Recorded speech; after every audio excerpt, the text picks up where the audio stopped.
I'd like to comment briefly on the last two speeches. First was from Senator Leahy. He talked about the appropriations process. I want to commend him, as I did on the floor today in person, for the work he's done with Senator Shelby and others to actually move these appropriations bills, these spending bills, through the process. We have the opportunity here for the first time in a couple of decades to actually get our work done.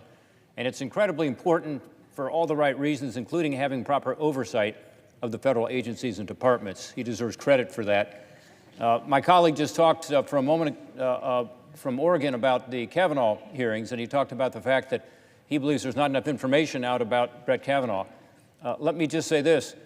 There has never been more information about any nominee to the Supreme Court ever in the history of our country. In fact, there are more pages of documents that have been provided on Brett Kavanaugh than for the past 5 Supreme Court confirmations combined.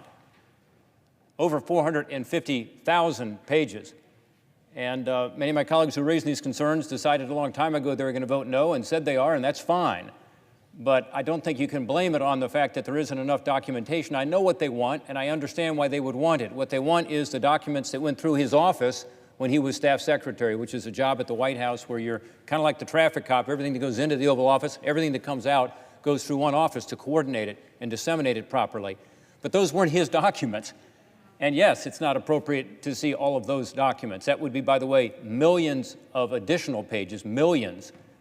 But the 488,000 pages which have been provided, including all the documents from his legal positions, where he was a judge, where he was associate counsel in the White House, those have all been provided, and that's good.